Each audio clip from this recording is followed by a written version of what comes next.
Good morning. It's the end of yet another record-breaking week on the Mike Graham Show. And what's not to love?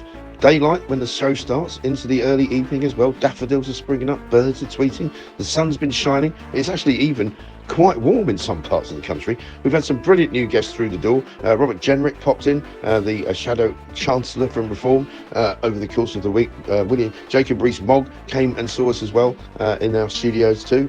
And of course, we've had some fantastic messages and some fantastic gifts sent in by all of you. As we see many anti-war protests across Europe, oil prices surging, people saying they can't afford to heat their houses. Absolutely unbelievable. The Mike Graham Show is here to give expert analysis with a little sprinkling of humour to be with you every step of the way. What's next week going to bring? Or even this week? Who knows? In the meantime, here's the roundup. Let's go to Donald McLeod's up in Scotland. Last night, I think we were all pretty shocked to see some terrible images coming from central Glasgow, where Glasgow Central Station and the environs of it, including the George Hotel, which is a very famous old hotel where I've been many times in George Square. Right in the centre, in the heart of Glasgow, absolute inferno, which resulted in the complete destruction, I think, of several buildings. But Donald McLeod's with us now. Not only is he a partner with us here at the Mike Graham Show, but he's also famously an entrepreneur in Scotland, an impresario, owns a couple of clubs, the Cat House being one of them. Donald, very good morning to you. Good morning, mate. How are you? Yeah, very well. I mean, shocking scenes last night. I mean, somebody said at one point, you don't know whether you're looking at pictures of Tehran or Glasgow, because it was such a big inferno. It's awful, isn't it? It absolutely is, and I'm not my usual jovial self. It's another tragic, appalling fire incident that's happened in Glasgow, and of course the art school was not so long ago. There was 2 fires there, basically shut and closed Sauchiehall Street for many years. Right. It was devastating fires, and this one, sadly, again, is going to be as devastating in terms of the damage it's done. It's wiped out this iconic building, which, as I looked up, has been there. It's one of these sandstone buildings that's been there, which sort of define Glasgow. There's many of them, it was built in 1851, and a vape shop goes on fire and takes it out. Not only that, takes out the shop, it takes out that building, then takes out the iconic bell tower, which you may remember, Mike, back in the day, would have the Iron Brew sign up, right, and you could look all the way down Renfield Street, Union Street, and see that. It's taken a major part of their skyline out. It's also shut Central Station, and Central Station is Scotland's, as you know, busiest station. It's probably, I think, the 3rd or 4th busiest in the UK. Serves about 25 million people. Sometimes it peaks at about 30 million, 35 million. You've got 130,000 passengers going through it a day. It's a devastating blow to the city, and a city that's already, in my view, on its knees, and it's really struggling to come back. And this is heart-rendering as well. I mean, the amount of businesses, little businesses, little entrepreneurs, little shops shut down. I'm not going to miss the vape shop, that's for sure. But equally the Cat House last night. I mean, that's the bottom of Union Street. It had to close because to let the fire engines in, and I know it's devastating. And Glaswegians are hurting, of which I'm one, very badly today. And we just feel, what is wrong? Why us again? So that you've got the Sauchiehall Street, still a disaster zone. Union Street, I should say, it wasn't in its greatest shape. There was a plethora of sort of just the cheap tack tourist shops there. There was the migrant home. But isn't that part of the problem, though, that you have to look into what it is that's being given out here in terms of licences for shops? Because I saw a piece of footage, you've probably seen it as well, of what looks like when the fire started. And the vape shop is there, doesn't appear to have any signage on it. It looks shabby. It looks like it's just a kind of a shop front. Could be anything going on in there. There's grey smoke coming out the doorway. And that would appear to be the start of the fire. And if these people are opening shops up without any kind of regulation, without anybody checking them, is that what's the problem?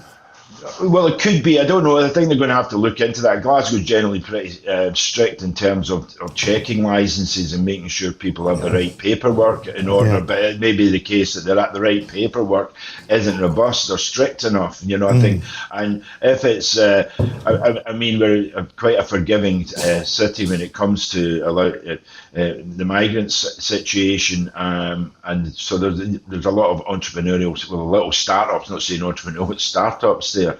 Yeah. But it was interesting to see, looking at the footage. It started about 4 o'clock, and it was just little billowing smoke. And I used to have a restaurant there beside it called the Underworld. And I remember that. Yeah, I remember. So that was just, you'll know the building there or nearby. And I mean, that's extraordinary. That picture there.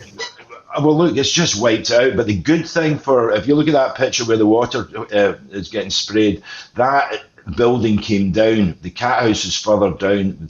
That's acted as a fire break and saved most of the other buildings there. As you can see, the bell tower there, which, as I said, had that cracking iron bruising, that has collapsed, and so that's went down. Now, right underneath that, or as you'll know, the layout is the Central Station. Right. That whole structure is now going to have to be checked. Remember, it's a glass roof. It's made from girders, as they would say. That's all going to be checked. And then, of course, further over is the Central Hotel. And Roosevelt, had Winston Churchill, Laurel and Hardy, and it's AD. And of course, I was there when they sort of reopened it, or done it up and reopened it with Alex Salmon. Yeah. So a very, very famous hotel. Thankfully, or hopefully, and I still don't know this yet, that hasn't. It's not been touched. Hopefully, that nothing happens there. Right. But it's just. Jesus Christ, what are we doing? What's happening? Yeah. I mean, remember, the 2 art school fires, 2014, I think it was 2018 was the next one, took the Sucky Street apart. It's never recovered. And I tell you, the action to even demolish that is still, and turning it into a new building, has gone at a snail's pace. I mean, God, the council are going to have to manage this. I mean, they couldn't manage a paper round, No, I mean, that's the problem, isn't it? That is another problem. Presumably the station, for people who are maybe trying to travel to Glasgow today from points south, won't be open for a while then, will it?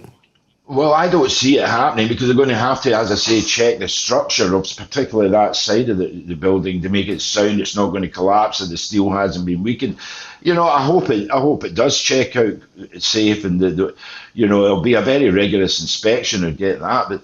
But I mean, as I say, this is a major transport hub. You have people travelling from Ayrshire, Renfrewshire. You've got people coming off the ferries at Stranraer, maybe get the train up. You've got the sort of low-level trains to Ballach, further up that side. Yeah. You've got the West Coast Main Line from London, so and Manchester. It's a major hub, and it's just a devastating blow to the city. And God, I hope we recover. And of course, I do have to ask though. I saw the smoke billowing out about 4 o'clock. I saw the desperate people running in trying to put it out. There was an explosion, a sort of boom, and you wonder how long did it take. And I'm just a question. I'm not saying that they're really in wrong, but I would like to know how long it took for the fire engine, the first appliances, to get there. And bear in mind, that's at the same time there's a big Celtic, there's a Scottish Quarter Cup final on Ibrox. So how long did it take? Because I had a fire in Underworld once, and they were there in an instant. Yeah. Were they there instantly? And if so, why didn't they go in and put it out? Yeah, it's a good question. Well, listen, commiserations to every Glaswegian, because it's a great city and it doesn't deserve to be, going through this kind of nonsense, ridiculous as it is. We'll be seeing you later on in the week, though, Donald. So hopefully, hopefully a lot happier occasion. But there'll be a much happier occasion. Yeah, we'll see what we can do. No, he's coming down to do Plank of the Week and Plonk of the Week as well. Not necessarily in that order, hopefully. But listen, good to see you. Donald, thanks very much indeed. Donald McLeod checking in there from Glasgow, suffering another terrible fire overnight. And the scenes are really quite extraordinary. And as he says, why did it take the fire department quite as long as it did for them to get there? We haven't done the Mike Graham show sign either, have we? So we should do that in a minute as well. But let's do Plank of the Day. Hello, it's Plank of the Day time. So today's Plank of the Day has to be the one and only Steve Reed, previously mentioned as the former head of Lambeth Council, where he did an absolutely bang-up job driving it almost into the river of bankruptcy because he doesn't have a clue about how to run anything. But he's now the Communities Minister here in the United Kingdom government, formerly, of course, Environment Minister, even though he had no experience of the environment whatsoever. But he was up in Parliament yesterday, and this is why he's Plank of the Day, basically saying schools, councils and workplaces are going to be encouraged to monitor incidents of anti-Muslim hostility under plans that critics warn risk having a chilling effect on free speech, right? So instead of having a definition of Islamophobia, which was bad enough, which seems to have now been put on the back burner, they've now decided that the best thing to do is to try and highlight when there's hostility, and you can describe that in any way you like, towards people from the Muslim community. Paul Holmes, the Shadow Communities Minister, said what this does is it risks undermining free speech within the law, it risks hindering legitimate criticism of Islamism, and it risks creating a backdoor blasphemy law. Lord Young, who of course is the director of the Free Speech Union, Toby Young, says it will inevitably have a chilling effect on free speech because people will be inhibited about raising concerns about specifically Muslim issues such as honour killings for fear of being accused of anti-Muslim hostility. It's a completely bonkers idea. It's only Labour government could come up with this kind of nonsense. It will backfire badly. It will end up with people being put in prison for saying things which ordinarily would be not offensive at all. And it also puts the onus on the person who feels offended. So it's a bit like me saying, I've come to work today and Kelvin Mackenzie's called me a bad name, so I want him prosecuted and sent to prison to the full extent of the law. That's not the way the law should work. That's not the way free speech works, and that's not the way this should work. So, for heaven's sake, Steve Reed, would you please take a chill pill, think about it, and just remember that this is Britain, where people have a right to say what they think, a right to make fun of other people, and a right particularly to make fun of other people's religion. And if you don't think we're in a country that can do that, then you're not welcome here, to be quite frank. So that's why you are Plank of the Day, Steve Reed. Hello, it's Plank of the Day time. Live. I think we should. Robert Jenrick is here. Robert Jenrick, the Shadow Chancellor of the Reform Party. Robert Jenrick, very good to see you. Hello, my friend. Nice Welcome. to see you. So nice to see you. Welcome to the new abode. We've got. Gosh, there's a lot of Mike Graham memorabilia There's a lot of here. stuff here. Yeah, I know. It's not like any other studio we've ever been in. We're sticking pins on a map at the moment. People who are listening from all points, north, south, east, and west. This is a show we're doing live in Sheffield Empire. Very good. Who the Foo Fighters have just played, by the way. But listen, great to see you. My pleasure. Good to be here. And I'm pleased your show has been such a success. It's really going well. Yeah, absolutely brilliant. And we've had Richard Tyson, we've had Lady Cunningham on, we've had many Reform supporters on as well. Very good. We are at what seems to me to be a pivotal moment in history for the country, aside from anything else. You've had some interesting things to say about what we should be doing in Iran. So let's get straight to that, because I think it was the day before yesterday you put out a tweet that said, is it time now to stop the hostilities? Is it time to kind of get to grips with this, because ordinary people are suffering? I mean, it's nice to see the oil price coming down over the last 24 hours, but I personally, and I don't wish to make it about me, but I've, like many people, got a pension, and I've watched it just going like that over the last sort of week, losing thousands of pounds. So I guess the question is, at the beginning, Nigel Farage and Reform, I think quite rightly, would have backed Donald Trump's, manoeuvres in Iran. But you're now saying, is it time to now ratchet it all back and maybe talk to the White House and say, can you calm it all down? Well, look, the Iranian regime remains a wicked regime. Yes. And it has done over the decades so many things to harm our own people. Remember, it was the Ayatollah who's now dead, and the IRGC who were supplying the IEDs that were being used to blow up British servicemen in Iraq and Afghanistan. So there'll be families across the country who lost their loved ones as a result directly of the actions of that man and his regime. Right. And a world without Iranian nuclear weapons will be a safer world.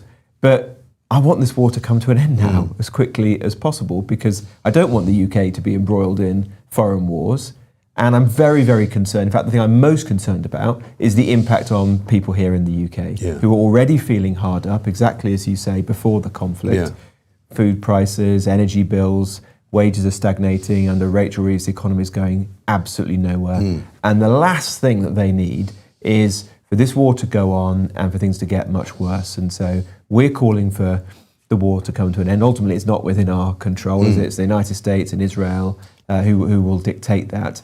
But what we don't want to see is any more harm to British consumers. And we're pushing the government to take action. Nigel and I were up in Derbyshire yesterday. Yes. We commandeered a petrol station to make the point that she needs to cancel the big hike that she's got coming down the road in petrol prices. Are going to go up by 5p a litre later this year as a result of what she's got planned. And we've said, no, absolutely not. Make this another one of your U-turns, Rachel. And if you don't, then if there's a reform government, our first budget, we'll bring it down ourselves. Yeah, and that's the problem, isn't it? Because, you're not in control of events around the world because you're not in government, but the government doesn't appear to be in control of events around the world either. I mean, Keir Starmer now, with every sort of week that passes, I've been saying since about August of 2024, I can't believe that he's actually still in power. I can't believe that he's still the Prime Minister of this country. It's embarrassing. Well, he has no influence. He has no influence on the world stage.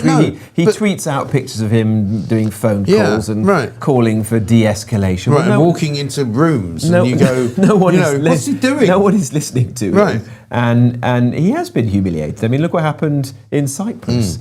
We were tipped off that this was going to happen weeks ago. Then the US assembled the biggest armada of naval assets in the Persian Gulf Mediterranean in a generation. So he didn't have to be, Admiral Nelson to work out what was about to happen. And he didn't move a single ship into the region. And now I don't want those ships to be used for offensive action against Iran, but I do want them to protect our base. And so we had to evacuate the service families into hotels in Cyprus. And then we've got the indignity of Macron turning up like the hero in Cyprus. And understandably, the Cypriots are like, well, can we rely on the UK to protect us and our base? Do we want to continue to host the UK in this important base? So he is weak, he's vacillated, and he has embarrassed the UK.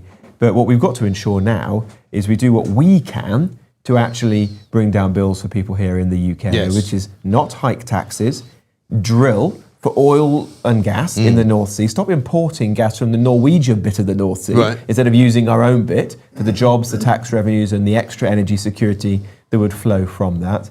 And we at Reform have also said this week, let's get rid of all of these net zero subsidies that exist at the moment, tens of billions of it, like the money that goes for a heat pump at your house. And it makes people rich who are running these companies, right? It doesn't do anything for us. There are people and businesses on the green bandwagon who have profited at the expense of working people. So hard up people paying their taxes to spend billions of pounds on these things. I mean, we'll give you an example. We said we should scrap the research that's going on to so-called carbon capture and storage. This is an unproven technology. It may never work. Even if it worked, it would be removing a tiny percentage of the carbon emissions from the atmosphere.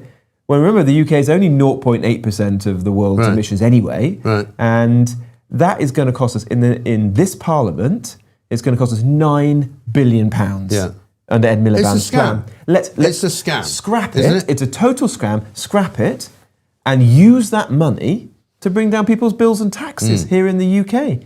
We say we're going to get rid of the electric vehicle grants that are out there at the moment, and these bans, these mandates on what cars can be manufactured and what people can buy. People should be able to buy whatever car they want. If they want to buy a diesel car because they think that's the car they want, or the most efficient car, or they live in a rural area and it's the best car for them, let them do it. At the moment, and then I'll give you a telling fact about that grant. It's available for 40 different vehicles. Only one is assembled in the UK. So taxpayers are paying for that grant to help businesses elsewhere in the world, in the US, in Europe, in China, to assemble cars at the expense of cars being manufactured in the UK, British jobs. That's wrong. We're going to get rid of all that net zero madness, and with the money that we save, help Brits instead. Okay, going back to where we are at the moment, if you are living in a rural situation, and particularly those people in Northern Ireland who get forgotten about, if you are relying on heating oil, right, Rachel Reeves got up in Parliament the other day and said, we're going to have a meeting about it. We can discuss whether or not we should Well, we've heard subsidise absolutely people. nothing since then. But I'm slightly, as an old-fashioned conservative with a small c, I'm sort of slightly squeamish about the government subsidising people's energy bills. I didn't think it was a good idea when Rishi Sunak did it, and you were part of that government. What would reforms policy be if you were in government now and people were faced with, paying £700 for 500 litres of oil as opposed to, 300 quid a week ago? Would you subsidise them, or what would you do? Well, I'd much rather do it through tax cuts, getting rid of these green levies and taxes that add to the cost of bills than these massive bailouts. No, but I mean, if people come to you and Rishi say, Sunak and Liz Truss did, Right. which cost hundreds and hundreds of billions, Right. and had a massive lasting impact on Right. inflation, the public finances are shot as a result of it. So I'm but what I'm nervous saying about is, doing if that. a family of four who haven't got a great deal of elasticity of money, they're suddenly faced with paying 700 quid instead of 300 quid. What would you do for them today if you were in government? Well, the first thing we said is about fuel. We would act now to reverse this increase in fuel. So that's not about oil, No. but it is about those same families in rural areas. Yeah.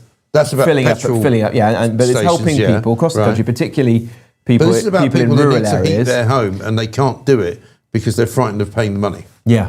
So what do you do? Well, it's not an easy situation. I'm not in favour of a massive bailout to people, but it's one of the reasons why we've got to get the war to come to an end, isn't it? Because the longer this goes on, the more that we're going to see these spikes. Oil prices do seem to be coming down somewhat now. They have come back down to something I think they're more like it's- $70 or $80 a barrel Yeah, now. yeah. But nonetheless, if you're filling up this week or getting your oil tank filled up this week, that's a huge cost. I mean, we've seen people where it's 100% more expensive than it was Right. the last time that they filled up. So I don't, let's see what Rachel Rees comes forward with in that respect. But I'd much rather do it through getting rid of the taxes than just another Okay. big splurge of public spending. All right. And to go back to the Iranian sort of, war scenario, you just said that, you don't want British ships perhaps or British, assets involved in attacking Iran.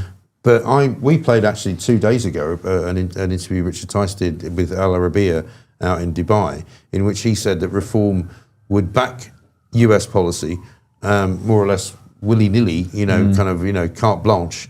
If Iran was being attacked by America, we would join in. So I think what seems Richard, like a slightly different I think what Richard point. was saying was that we should allow the bases to be used because that's been a cornerstone of our defence, having this Right. partnership with the United States.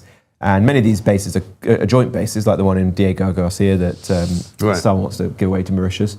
And we should be allowing the US to use it. We should have frankly done that from the very beginning. But Nigel, I was sat with him at a press conference just after the war began, was clear, no British troops on the ground. The idea of boots on the ground was completely, we don't have any armed force at the moment. So Well, we don't, whose boots would it be? But I don't think it's in British interests to have us involved in offensive action. To me, Reform is a party for working people. It's not a party for war. We don't want to be embroiled in wars far off in the world. It's not to say that there may not be value in those conflicts, and if the US can get rid of nuclear weapons in Iran, then that is doing the world a favour, including helping our own security. But I don't think Britain should be deploying our troops and unnecessarily endangering our servicemen and women. We should be very cautious for deploying British servicemen and women in operations overseas, and that is the approach that Reform would take. So presumably you wouldn't go along with what Boris Johnson said a few weeks ago on Laura Kunzberg's show about sending sort of peacekeepers, as he called them, to Ukraine. I thought that was irresponsible, what Boris said, and ill thought through. Right. The idea that we should be sending British servicemen and women to a war zone, or at least a conflict, a country where a war is still ongoing, even if it's parts of the country that are far away from the front line, seems to me to be unwise. And particularly given we have so few servicemen and women, so little equipment, if you are taking those people away from the other duties that they are doing, for example, in places like Latvia, in NATO countries on the border with Russia, then you may find that you actually weaken NATO, not strengthen it. And I do think there's some chutzpah from some of these people. And obviously I was part of the last Conservative government, so I'm not completely absolve myself of criticism, but these prime ministers allowed our armed forces to be depleted to this pitiful state that they are today. I mean, the last Conservative government spent £150 billion on foreign aid and yet cut the defence budget in real terms. That is a dereliction of duty. You know, let's be honest, maybe it's with the benefit of hindsight, but let's be honest about what happened there. And we must never be in that situation again. Okay. And you've been in reform now for several months. I mean, time Well, flies, it's not quite right? as long as that, but yeah, a couple of months. Time flies, right? Like I mean, I've lost all track of time. It's a bit like during COVID, you kind of go, what happened then? Was it, how many years was it? 2, 3, 4? How are you finding your new role? How are you finding working within a party which is obviously inexperienced, described by many as a kind of a sort of a cult of personality behind Nigel Farage? I'm not one of those who thinks that, by the way. But, you know, I also see the way that people are treated who are from Reform. There is a kind of, I would say, nastiness about some of those who oppose you. You know, they don't just disagree with you. They call you Nazis. They call you right. Like, you know, how are you finding being part of Reform? Well, it's been very positive so far. Thanks, Mike. I've enjoyed working with Nigel. Yeah. You've known him for longer than I have, actually. I found him to be extremely hardworking, honourable, somebody of real conviction, and the energy and momentum that there is within Reform is incredible. You know, to come from the Conservative Party, which, let's be honest, feels like a dead party at the moment. It's certainly in the places I represent, like the East Midlands, it feels irrelevant now. And the choice is so clearly between Nigel and Reform and Labour, and maybe Labour in coalition with the Greens. So it's very inspiring to be part of something that's got that sense of energy and momentum. And it's just basically a group of people who've come together because they're worried about the state of the country and they want to fix it and turn it around. You're right to say that there are people who demean Reform, who describe them as, you know, us as populists or even worse, bandy these labels around. But they're really demeaning the British people because they have to ask themselves, why is Reform ahead in the opinion polls? Why has it been ahead in 250 opinion polls? If not that it's tapping into a very deep sense in the country of frustration, disillusionment, and a desire for change. And those people in the mainstream media, in the old parties who say that, including people who, you know, I worked alongside for many years, they could not be more out of touch with the real view of people out there in the country who you give voice to on your programmes. And do you think that there is a kind of change of the political system going on? I mean, I'm going to ask you in a minute about the Green Party, because I worry a lot about where they're coming from, who they're appealing to, how so many people appear to be buying into their kind of what they're selling, which seems to me to be pretty hate-filled, kind of nasty, you know, based on toxic. Well, they don't seem to talk about green issues very much anymore. I mean, I never agreed with them on net zero, but at least they had a position which some people could support.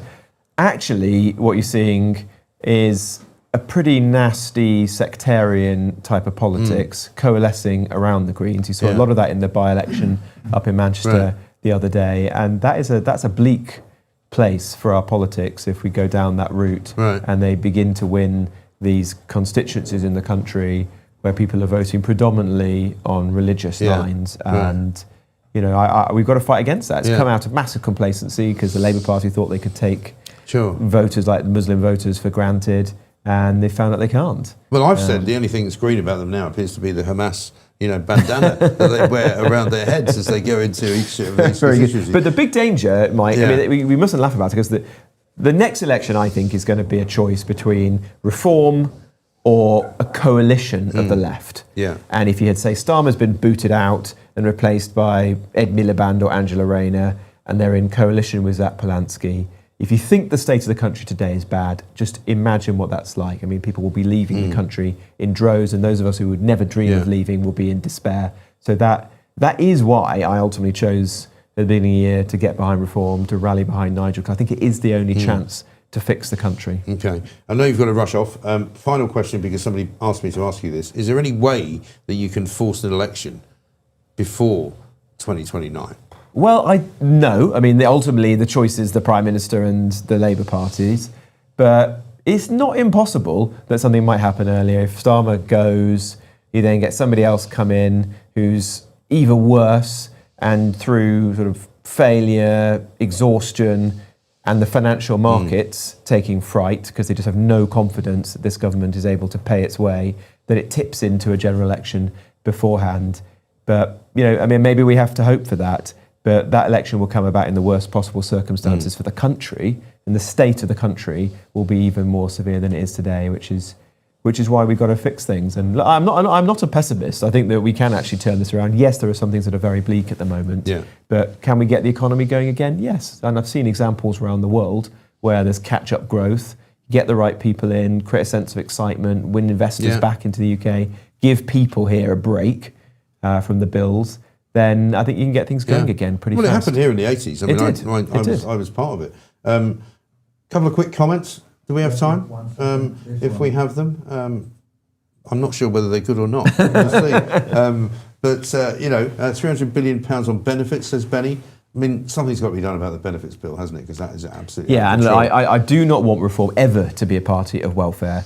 We're a party of Alarm Clock Britain, by which we mean people who are getting up early, listening to your programme on the way to work. Those are the people we should be supporting, not people who are choosing to be on benefits. That's one of the reasons why we changed the policy on the 2-child benefit cap to say, like, if you're a responsible parent who's, say, choosing to stop at 2 kids because you can't afford to have 3, 4, 5, 6, then you shouldn't see the person next door to you living a life of Riley on benefits, getting thousands of pounds for that. So reform will be for working people, not welfare. Okay, brilliant. I think that's it. We haven't got any more. I'm sure there are more, but we'll get into those later. Robert, very good. Well, nice to see you, sir. Nice to see you. And good luck with the programme. Well, Glad to see thank you very much. So well. We're very happy. We've only been doing it for 2 months, really. But you're getting massive views. We're getting massive response, big numbers. We're the biggest YouTube breakfast show in the country after 2 months. We're starting a new channel, which is going to involve people like Kelvin McKenzie. Russell Quirk's going to do a show. We've got all sorts of plans with Guido Fawkes possibly joining us. There's going to be great. Well, we're going to be creating and it's nice and cosy in Isn't here. it lovely? I have to say, yeah. And what's your view of herons? Because not a big fan of herons. Really? Yeah, I've got a pond. Have you? Yeah. Oh, well, there you go. The reason we've got herons here is because I went in the midst of my kind of trauma as I was leaving talk and not sure what I was going to do next. I suddenly walked out, and I live not far from Canary Wharf, and there was this massive heron sitting on a fence.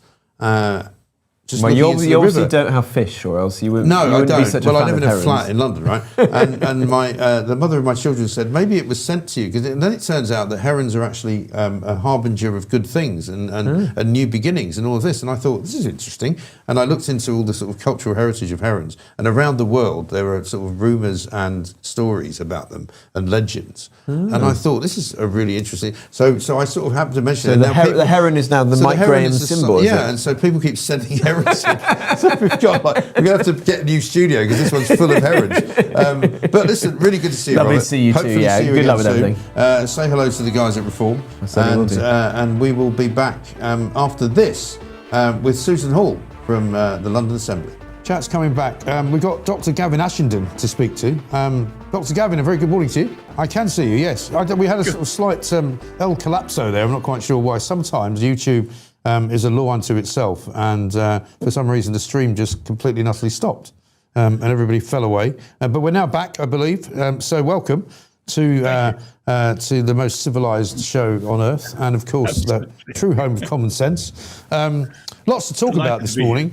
We are. We should start with the royal family are appearing, I think, sometime today at maybe Westminster Abbey. I'm not entirely sure, but it's World Commonwealth Day. Which is, one of those days that you get and you think, it's a funny time to have it, but I guess it happens at the same time every year. They'll be presumably contemplating the state of the world, the state of the Commonwealth, the state of Britain, the state of the Middle East. It's all a bit kind of hairy at the moment, isn't it, for want of a better word? Well, it certainly is. Isn't it funny? We haven't spoken or thought about the Commonwealth for really quite a long time. It's harking back to a different age, and probably, I suspect it comes with some political embarrassment as part of our colonial past, because there's been such an enragement about the idea that there could have been any useful trade-off between what we brought in terms of technology, medicine, education, and infrastructure, and what they gave us in terms of mineral resources they weren't using. However, it's become a seriously contested area of culture war. Yes. And not only that, but we've got the midst of a sort of royal crisis going on as well with Andrew and what happens to him, and whether, the police investigation carries on, whether or not his daughters get kind of dragged into it all. This is apparently going to be the biggest outpouring of presents from the royal family since Andrew was arrested. And given that Charles is still technically head of the Church of England at the same time as everything else that he's got going on, it's a bit of a shaky time for him, isn't it? I think it's a very difficult time. None of us. The problem is we don't know what the full extent of the Epstein scandal, and it's unraveling. It's a bit like post-COVID pandemic. We guessed, but we weren't allowed to know. And then slowly, as time goes on, the facts come out, and we're told what's going on. But it does look as though the Epstein files and Andrew's involvement, in particular, involve a degree of corruption and incompetence. And then, of course, as with Watergate, it's about the cover-up and the cover-up of the cover-up. So to some extent, the question is, how much did the king know about his brother's nefarious activities? And the difficulty is, it looks like he knew quite a lot, in which case he becomes implicated too. And so the scandal, the moral tide of sludge rolls on and begins to lap at all their feet. Yes.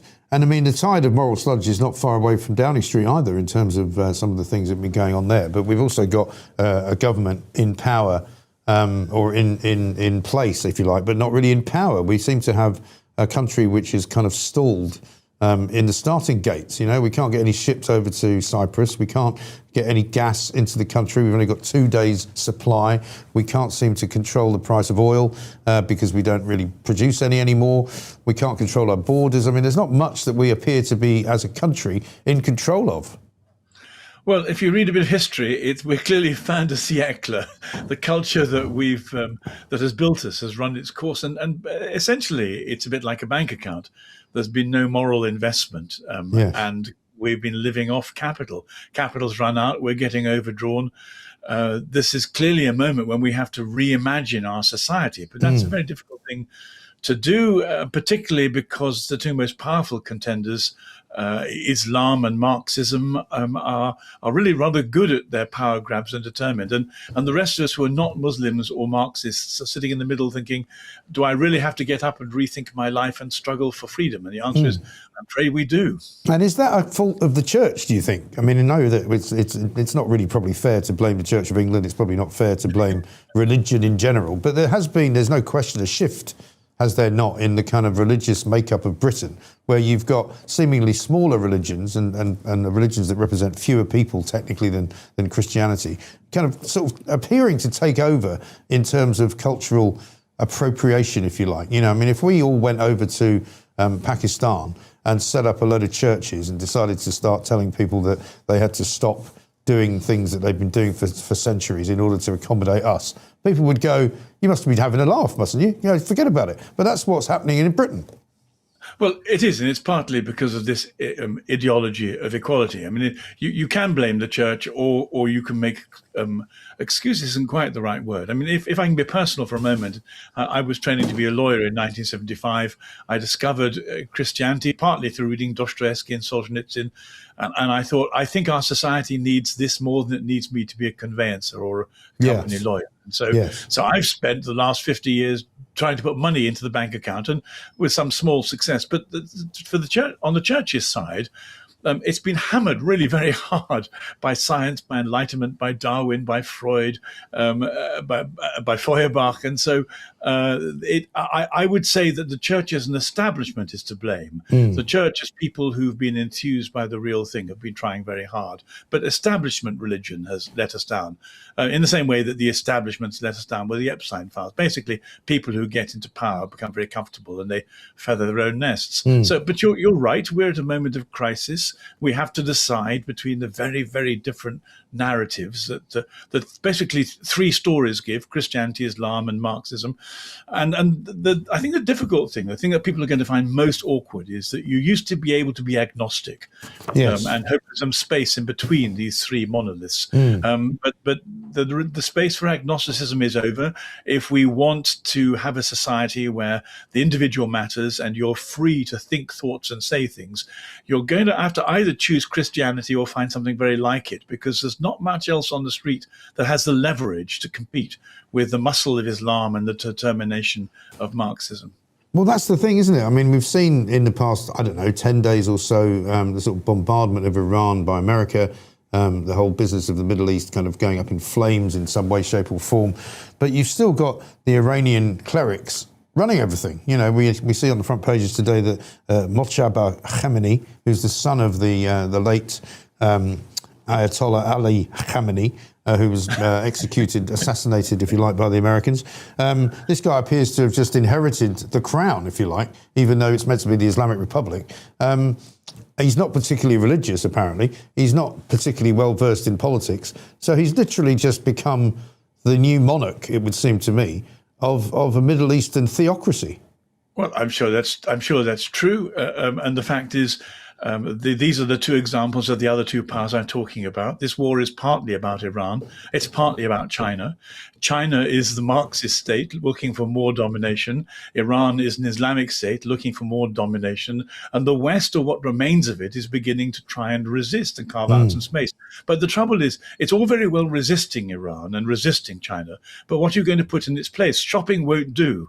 We need a deeper moral vision of what it is not to be Muslim or not to be Marxist. If we're going actually to build something, if we can resist these two enormous powers. And that's still something of an if, I think. Well, I think it is an if, because the movement, I mean, the sort of the movement of change, if you like, has been quite rapid in my lifetime, certainly, since, the 60s when I was born to where we are now. And the fact that you now have a completely sort of different, almost cultural makeup of Britain. When you see, I mean, we're going to be talking about it, we talked about it a little bit earlier, football clubs stopping football matches in order for Muslim players to have a drink because they're fasting for Ramadan. I need to make a cup of tea. Okay. Well, exactly. And then we've seen Manchester United do it. We've seen Spurs do it. Well, should we play it, actually, Pooch, if we can? His Spurs, Tottenham Hotspur, a well-known Jewish club, just the other night, celebrating Ramadan. It's a call to prayer. Have a look.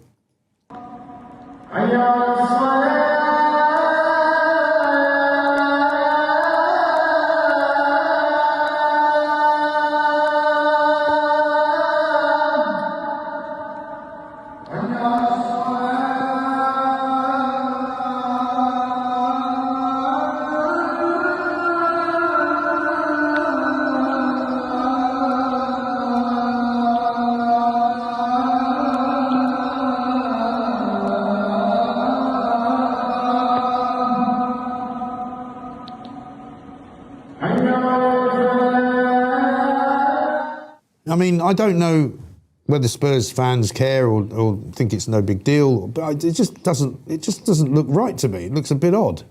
Well, it isn't right, and I blame RE teachers and history teachers, because what they've been doing, we've indoctrinated basically your generation and mine. I was born in the 50s, you in the 60s, saying that these are all nice, different cultural ways of being a human being, and everyone could live very happily together. But actually, the history of Islam since the Prophet Muhammad became a warlord has been one of extreme violence and domination. And Islam is actually a very ambitious political and religious movement that wants to dominate. So you've now discovered they're dominating football. They dominate our streets where they have prayer meetings and to tell the police that they're being religious so they can't be moved. But I think the difficulty is, and it's hard to know how to do this without standing up and down and shouting and pulling your hair out. We are faced with a very determined threat that wants to take away our freedom and force us into a different kind of society. And we need to wake up and realize that in the same way that before the Second World War, Nazism exposed itself by being with its determination to dominate the world, we have two other philosophies. They're both political. Islam is confusing because it's a mixture of religion and politics, but it's a political movement determined to control and to take over, and that's exactly what it's doing. We shouldn't be surprised. We should have been told that from the beginning, and then we'd have realized that letting in millions and millions of people who want to take over our society, change our culture, introduce state and religious control was not a good idea. Right. I'm happy to say, in some ways, that Russell's brought some different papers in today. He brought The Guardian in. I know, sorry. Which we don't normally have. It was on the floor, outside great. a shop, and no, some people were treading all over it. They've got Reeves warns of cost of living rises, war in Iran hikes energy prices. Rachel Reeves yesterday in the House of Commons made absolutely no sense at all. No. Came out and said, we understand that people are struggling to pay their heating oil bills. Oh, really, you think? Because they've gone up by double. Can I just say, though, I don't want people thinking that I buy The Guardian every day. No. I picked up a clutch of papers on the way in, some of which have been duplicated. That's just to be No, but very, you've very given me clear. the opportunity to do something I haven't done in ages, right? Which is what? Which is to rip up The Guardian, right? Because I used to do this, right, as a general kind of, to hell with them type scenario. And so I think we might as well do it some more. Well, you're not going to offend anyone, because, of course, the only people that actually buy The Guardian are people in the public sector. Yeah, exactly. And the BBC. Do you know, if it wasn't the BBC, they'd have no circulation at all. Yeah. There we go. The Guardian. I look forward to clearing it up. Thanks for bringing it in. That's right, pleasure. I'll clean it up, don't worry, Pooch. I will clean it up. Same again next week. I'm not one of those people that leaves, although I used to do a talk when I taught it up, and people would go, who's going to pick? I said, well, I'm not picking it up. So now it's time for Plank of the Day. Hello, it's Plank of the Day time. And it might come as no surprise to you, because she hasn't been in it for a while, that I'm going to nominate someone who used to be possibly the most reviled woman in the world.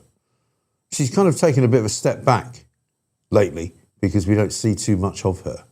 But I'm going to tell you, and I'm sorry that it's going to upset a few people, that the woman I'm about to nominate is her, right? Not Harry, obviously, even though he's a bit of a woman. Meghan Markle, the Duchess of Sussex.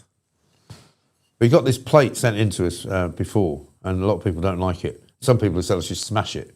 And I might actually do it. When I do my new show with Kelvin MacKenzie, which kicks off next week, we might actually take a hammer to it, depending on how many likes we get to do it. In fact, that's a good idea, isn't it? We could actually do, one of the things we could do on Kelvin's show and my show, it's called Kevin, is we could smash something up every day, right? You could nominate what it is. And I don't know what it would be every day, but, it could be, because people love it when you smash things up. Anyway, so look at these idiots, right? I'll put that over there. It didn't break, sadly. So Meghan Markle and Harry, who have been very quiet over recent times, presumably because they don't really want to get involved in the whole Andrew Mountbatten-Windsor scenario, because he's such a scumbag. And they probably don't really like him much anyway, right? So it's nothing to do with him.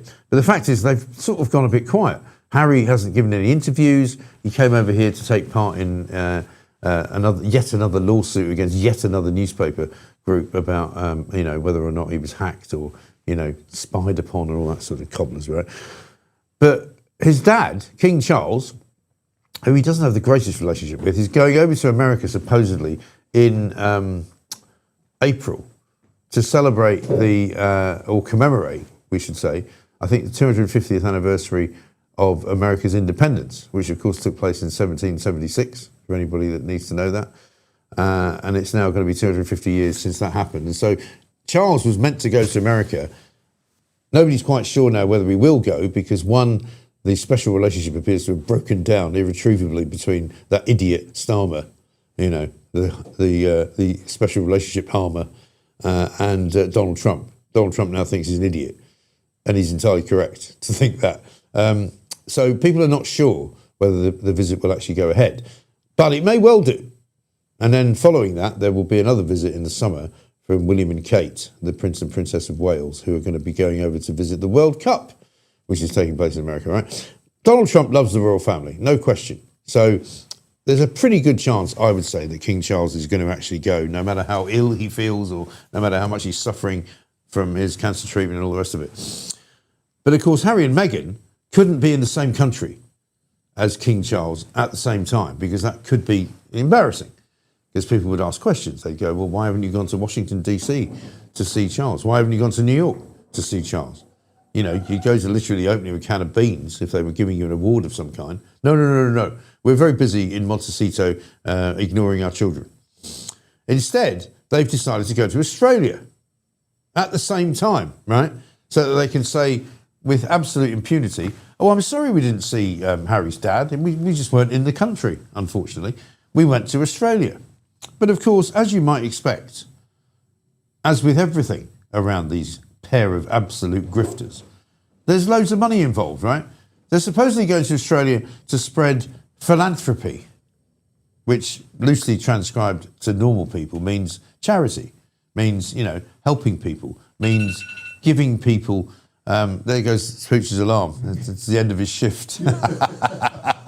Just the beginning Just the beginning of the next shift, yeah, exactly. So, so they're going down to Australia, right? Supposedly to raise the profile of various different charities and no doubt to make out that they're actually helping people. But nobody wants them there. The Australians are already going, don't bloody well bother, actually. Bollocks to you.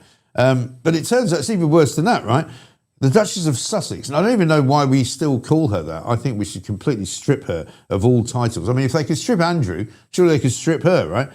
But she's going to Sydney as part of her visit to Australia, and she's going to run a 3-day event, which is called A Girls' Weekend Like No Other. And she's right about that. It is a girls' weekend like no other because it's bloody expensive. And it's going to be hosted by Her Best Life podcast. And it's at the Intercontinental Hotel at Sydney's Coogee Beach. You know Sydney, don't you? Yeah, right. Do you know the Coogee Beach Intercontinental? 5-star hotel on the waterfront. And she's going to be the headline speaker at the event on the first night. She's going to talk about my life and my career. What? Why? Your life is crap. Your career is over, right? The Duchess will be the event's headline speaker. Only 300 people will be allowed to attend this particular retreat, apparently. Early bird tickets start at, you'll like this, 2,699 Aussie dollars per person. VIP tickets, which include front row seats and a group table photo with the Duchess, 3,199 Aussie dollars. Who the hell does she think she is, right? The Best Life podcast host is somebody called Gemma O'Neill. Apparently, she's involved in it as well. And she says, I have admired Meghan and what she has endured and how she has demonstrated how a woman can be pushed down and she can still rise. What? Exactly what has she endured? She married into the royal family, into a multi-millionaire family where she's never had to worry about working ever again. How was she pushed down? I mean, I can see how Harry might want to do that, but I don't think there's any chance. I think it's more likely that she pushes him down. Ms. O'Neill said the event was made possible thanks to a mutual friend that she shares with the Duchess. She says, I feel so flattered because she's effectively doing this as a favour because of our mutual friend. And she's doing it because she really loves what our community is about, which is women trying to grow, be their best selves, and trying to help other women. Meghan Markle does not help other women, right? She hates other women. Every time Kate, the Princess of Wales, makes an announcement, Meghan makes another announcement to try and stymie it. She hates women. Like all scumbags, she doesn't like anyone. She doesn't actually want to help her husband, never mind her family, never mind other women. She's a ghastly, awful, terrible individual, okay? In the announcement revealing the Duchess as a special guest speaker, here's what the podcast posted on Instagram. This is going to be an unforgettable weekend designed for women who want to reconnect, recharge, laugh, learn, and have some serious fun. Can you imagine being married to any of these people when they come home from the old, re-education alignment? Hi, honey. I've just been to the Intercontinental Hotel in Coogee Beach, and I've met Meghan Markle, and I've decided that you are a scumbag, and I'm going to leave you because you don't worship me, you don't help me, you don't raise me up. So I'm leaving. And in Australia, particularly, there'll be a bloke there with his, feet up on the sofa, a tinny. You all right, mate? Yeah. You'll leave me. Okay, then. See you around. Aussies don't care. They won't care. And neither should they. And anyone who goes or buys a ticket to this absolute bullshit fest should seriously have their brains examined. Meghan Markle, what an absolute and utter... I don't know what to say the word because I think we'll get demonetised. Hit like if you think Meghan is a grifter as you watch this, because this is my plank of the day. She is... Get the plate out, if you might. What have you done with the plate? In front of you to the right. In front of you to the right. Oh, there it is, yeah. Made improvement. What, Pooch has drawn a beard on her. Quite right, too. She does look... Do you know what she looks like? She looks like Dave Grohl from the Foo Fighters. She is Dave Grohl. Yeah. Right? Yeah. That's really brilliant. Anyway, listen, I just want to swear, but I've been told we shouldn't swear as much because it's not good for the old YouTube money. Anyway, so F her, F the boat she rode in on. Nobody cares what she thinks or what she says or where she's going. All we can say is that I'm sure King Charles is very happy that he's not going to have to bloody well entertain her when he goes to America. So hit like if you think Meghan's a grifter. You know exactly why I've made a plank of the day, because it's obvious. And we will see you tomorrow. Hello, it's plank of the day time. Advance UK, because Ben, a very good morning to you, sir. Good morning, I find Mike. it's absolutely extraordinary, as Rafe has just explained, and as we have just, mapped out. How on earth is Keir Starmer still in Downing Street? How on earth does he think that people have not seen through him? How on earth does he think that he still has the right to sit there, having admitted that it was all down to him that he hired this bloke? Well, I think you've said it all. In the face of advice to the contrary, he insisted on hiring Mandelson. The Cabinet Office warned him against him.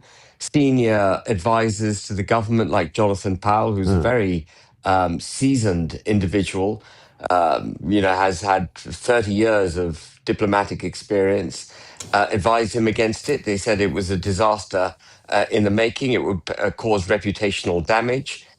He said that the Prime Minister himself would end up having to take responsibility for it. That was part of the advice. I don't know if you saw that line where Jonathan Powell said the Prime Minister is going to have to take responsibility for this if it goes wrong, and he still went ahead and did it. But I think the question here goes beyond, in my mind, it goes beyond competence. It goes to a sickness in government which thinks it can do whatever the hell it wants, whenever it wants to. And no matter how egregious the steps being taken. So Starmer knew the connection between Mandelson and Epstein. He knew Epstein was a paedophile. That didn't seem to worry him at all. And now he looks all contrite and hurt when he's told that, actually, Mandelson had a relationship with this paedophile, as if that was a revelation to him now. And, I'm sorry, I made a mistake. They knew all about this at the time. They don't seem to care about paedophilia. They don't seem to care about corruption. They seem to only really give a damn once their hand is found in the cookie jar. And it's not good enough. And the other question that I have in my mind, and perhaps you and Rafe have already discussed this, is, how much other corruption is there of this nature within the appointments that take place? How much chumocracy really does go on?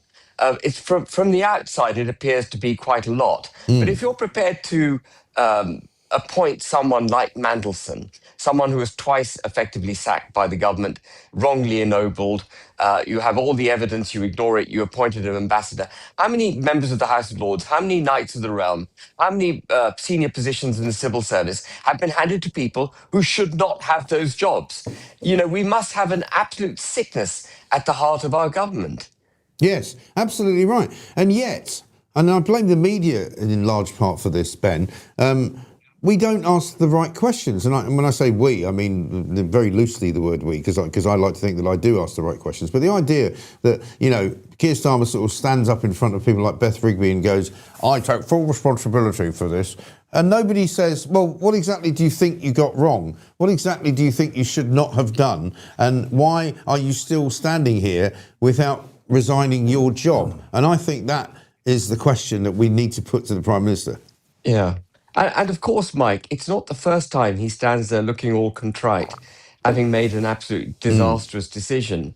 I said this yesterday. I think he's gaslighting us, the British people. When he apologises, he's actually gaslighting us. We all know that he knew, and he knows that we know that he knew. And yet he puts on this impression. I sound like a bit like Donald Rumsfeld there for a second. But he puts on this contrite expression. For example, he did this with President Trump when he said we've still got free speech in the United Kingdom. Well, just a couple of days ago, Steve Reed came out with this anti-Muslimness law, my God. which absolutely flies in the face of free speech. He talks about how we're going to institute border control. Well, he knows exactly that there'll be zero border control. He talks about a one in, one out policy, which is a lie. It's a one in, it's one out, two in policy. There's always one coming in. If you're just lucky. lying and if you're lucky. What I mean is they'll take anything that they've done wrong and gaslight the British people into accepting it. Yes. And it's their modus operandi. And I don't know where this ends. The sad thing is, even if Starmer resigns, you're not going to get rid of the Labour government. You're just going to get another moron as Prime Minister. It's as simple as that, won't you? You replace one moron, one lying moron with another. Yeah, and that is a terrible, terrible sort of place that we have found ourselves in. Rafe, I mean, you'll have, we'll talk about this, I'm sure, later, but you'll have seen the story earlier on in the week where Steve Reed gets up in the Houses of Parliament, and Ben was quite vocal about this earlier in the week, where he says, we don't want to upset Muslims. Oh, really? Okay, then. How's that going to work? Well, broadcasters, schools, universities, NHS, various different public sector organisations will have to be very careful about not upsetting Muslims by saying anything which is anti-Muslim. And I'm going, what does that even mean? I don't even know, right? I reserve the right to take the mickey out of any deity that you might wish to throw at me. If I decide to make fun of Buddha, I'm going to do it. I can't believe it's not Buddha. Arrest me, right? I believe that, I can take the mickey out of Muhammad. I don't really care. I don't believe that there's a God in the sky that's watching over me. He certainly isn't watching over me when I get parking fines every bleeding day that I park. I don't care. I don't wish to be told by the government what I can say to people that might upset them. And yet, here we are. It's absolutely wretched. And for one element, Rafe and I were discussing this the other day on a programme where we were jointly on a panel. But we get one section of the public being protected to the point that the other part, the majority part of the public, are effectively having their rights set aside. It's absurd. It flies in the face of free speech. It flies in the face of democracy. And even though people don't seem to care about it, it also is, in my mind, again, the last building block of the foundation for the replacement of Christianity. It seems to me, I've made that point a few times. If I can just dwell on it for a second. It seems to me people in this country don't mind Christianity being set aside.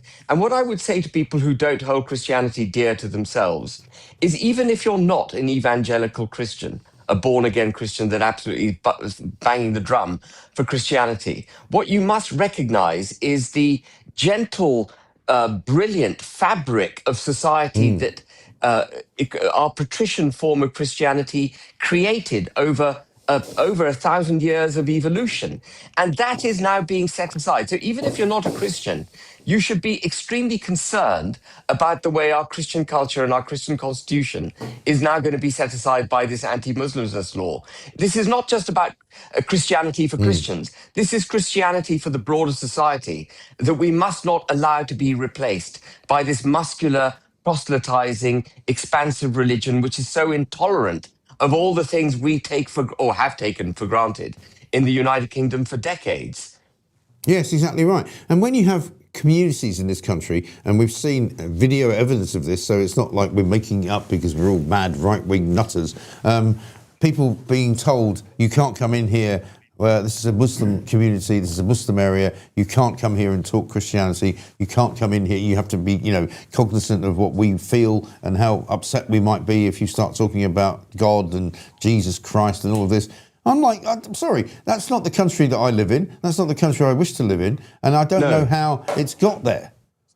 No, absolutely. Look, I mean, I've got absolutely nothing against people who wish to be Muslims. That's fine. And if I were to go to the UAE, unlikely at the moment, but if I were to go to the UAE, I'm perfectly respectful, obviously, of all their customs, culture, religion, their belief systems, etc. Sure. And they should equally be respectful of ours when they come to our country. And this is where the government needs to be more forceful. Instead of passing an anti-Muslimness law for fear of upsetting a voter base to which they wish to appeal, they must stand firmly behind what is British, just as the government in the UAE would stand behind their culture. Yeah. They wouldn't have any truck with someone turning up and saying, "Oh, hold on a second, I want a church built here, and I want a big crucifix up over there." You just wouldn't get it, would you? We've gone mad in this country, and Starmer, his government, and the kind of ideology they have, which is this sort of globalist, anti-sovereign, anti-British, Marxist approach to governance, is setting our country aside. It's a complete disaster. Yeah, exactly right. I mean, I said this, I was talking to Dr. Gavin Ashenden, who's one of the great brains, I think, of Britain, and a man who we like to talk to a lot here on this show. And I said to him, imagine if we went to Pakistan, and, Ben, you're from Pakistan, which people seem to make a thing of every now and again. They go, well, was Ben Habib's from Pakistan? What's he talking about Britain for? If I went to Pakistan and said, right, here's what I'm going to do. I'm going to build a church in every single sort of, sector of Islamabad. I'm going to then go to Lahore and I'm going to build a whole bunch of churches. And I'm going to not only build the churches, I'm going to say to you as a Pakistani man and woman that you will have to recognise the church that I've just built. You will have to not do anything to me which makes me feel uncomfortable. You will also have to change the way that you live. You will have to celebrate the Sabbath on a Sunday instead of on a Friday. No halal, no more halal. And you will no longer have halal meat. I will be destroying and killing sheep and lambs and cows the way I want, and you're going to have to eat like that. And people would go, have you gone mad? The Pakistani community would go, what the hell are you doing? Get the hell out of here. Except we are not only doing that and allowing it to happen here, we're actually inviting it to become even more prevalent. Like, come to the Lake District, open a mosque, build a mosque in the Lake District. Absolutely. It's insane. It's absolutely mad. It? It's absolutely mad. And we should all be very, very concerned about what Starmer's up to. He is corrupt to the core.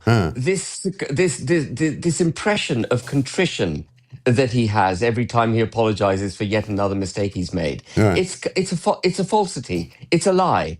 That he's not contrite. Yeah, we call it bollocks here at the Mike Graham Show. It's so wonderful being on YouTube. You don't have any constraints of Ofcom and all that nonsense. It's true, but it is. To be serious for a moment, Rafe, I want you to come in on this. Where is the fight back? Where is the kickback? Where is the, and because obviously you get called a racist, you get called a kind of far right nutter if you want to stand up against this kind of creeping Islamification of Britain. How do we fight back? How do we stop it? Well, the problem we have in this country is we've never had to fight for our identity before. Yeah. The Irish have been revolting about this. They've seen such rapid demographic and cultural change. But the Irish have a long history of fighting for their independence, preserving their identity. Who else is very strict on this? The Poles and the Hungarians. Why? Because they lived under the yoke of communism. They had to fight for their identity, their national soul, their symbols of their country. We've always been top dog. We were the ones imposing our beliefs elsewhere with the empire and everything else. So this is a new experience for us. And we take all of our freedoms and our rights for granted. We take our culture for granted. We are actually that frog in the ever-increasing boiling pot of water, completely oblivious to the significance of what happens. And my fear is, What will it take for the British people to rise up? We thought it would have been the Lee Rigby. No, it wasn't. We thought it would be the Manchester Arena bombing. No, it wasn't. We thought it would be the Southport murders. No, it wasn't. In fact, when people did try to protest, they were bashed down as being far-right thugs. Yeah. My fear is that the English are so reserved. You know, the French always revolt. The French are revolting, as I like to say, although the English don't, and that's my great fear. It's going to be too late eventually when the English do finally wake up. Yeah, I know. So what do we do, Ben? What's the answer? Well, I just want to agree with Rafe. I find the French revolting as well. The food's nice, though, and they got for some rather nice wine, it has to be said. I mean, so I'm not having that. I'm not having that kind of racism on this show. It's a disgrace. You know, it's shocking. But what do we do, though? Honestly,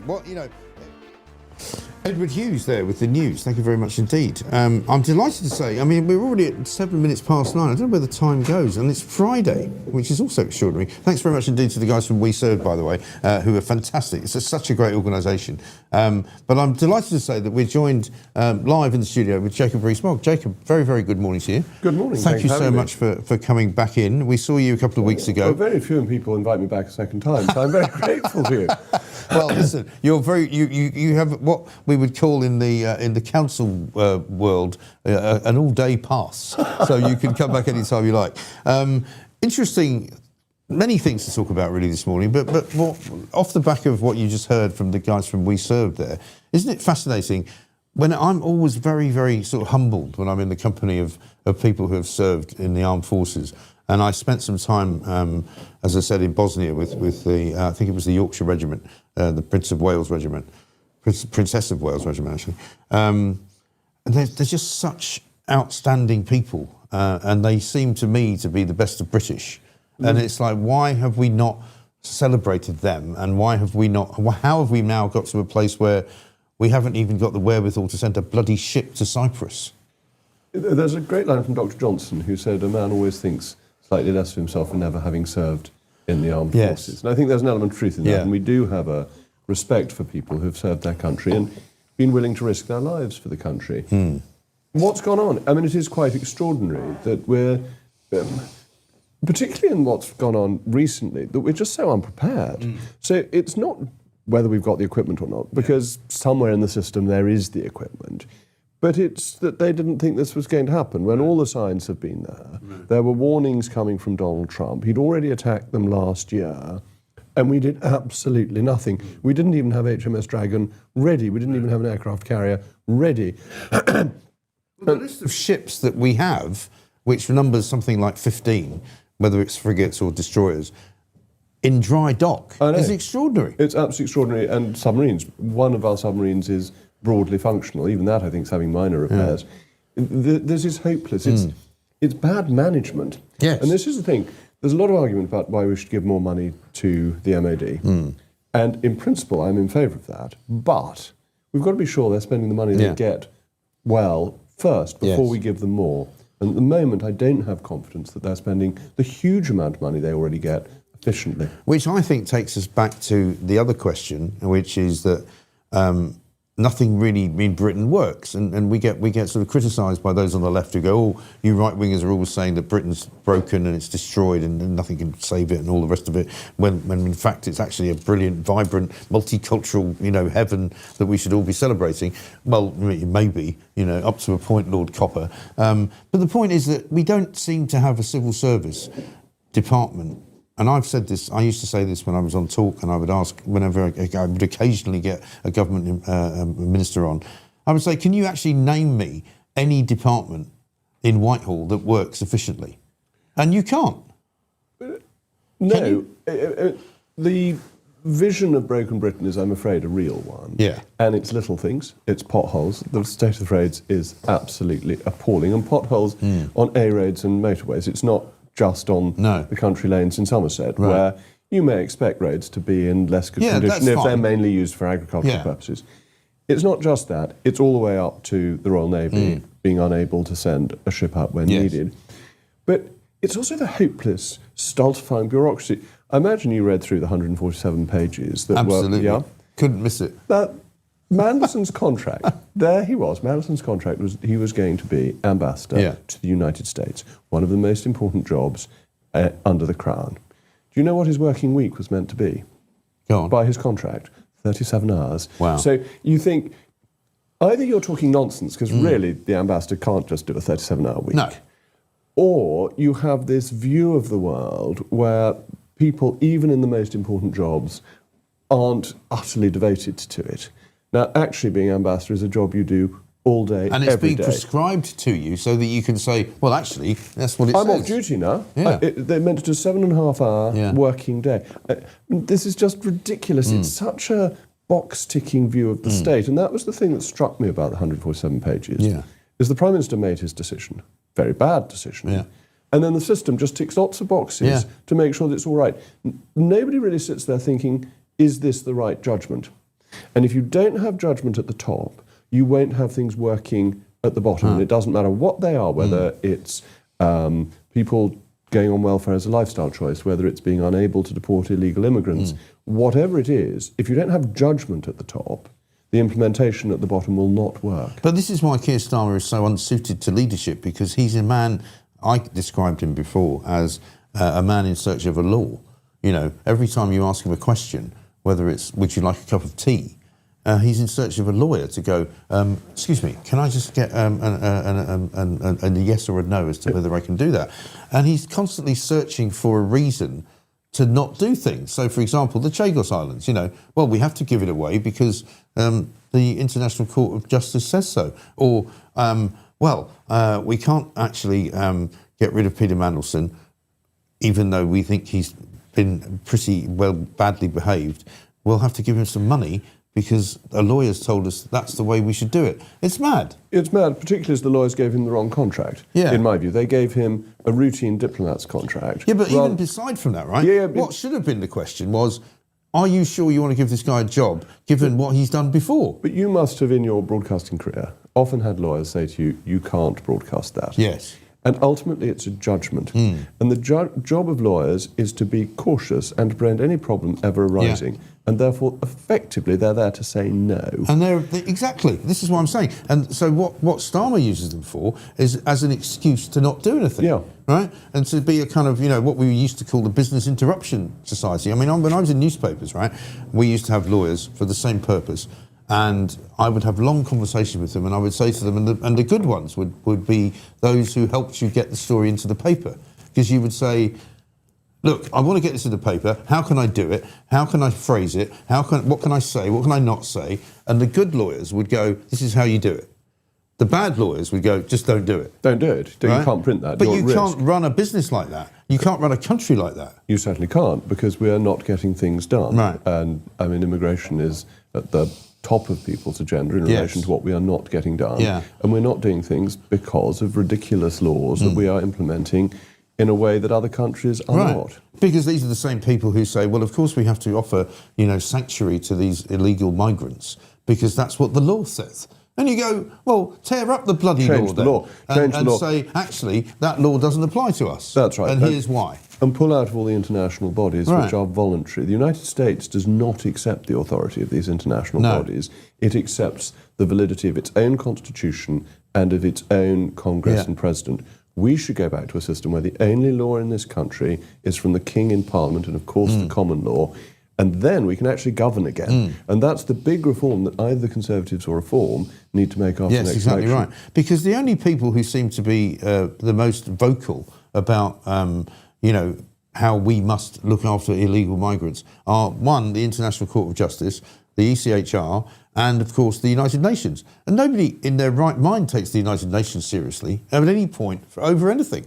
Oh, the United Nations is a joke organisation. Bear in mind, it had Zimbabwe on its Human Rights Commission at one point, and the court that ruled against us on Chagos was not a properly constituted court, had no authority to rule on a case between two Commonwealth countries. It had no right to rule on a case that wasn't brought by one of the interested parties, and the case was brought by a third party. It was an utterly invalid, void, null court. You may or may not have seen this, but I remember the day that Donald Trump went into Venezuela and basically kidnapped the leader, Maduro, and brought him to New York.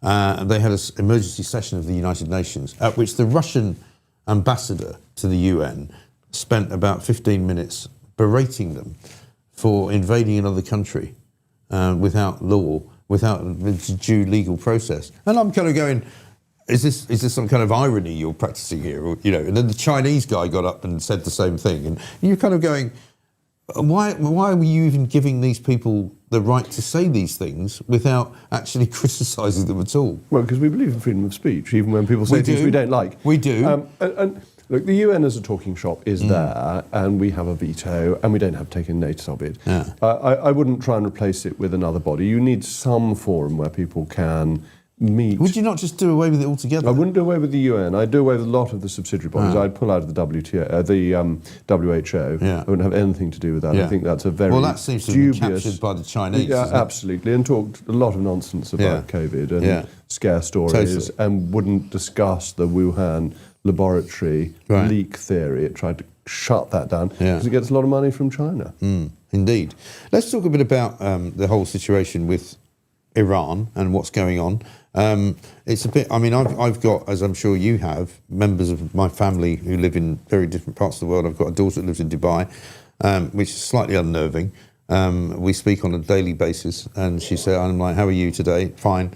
Oh, there was a bit of a missile strike, and you're kind of going, okay. And she's like, well, I'm speaking to my boyfriend about whether we should leave or whether we should stay.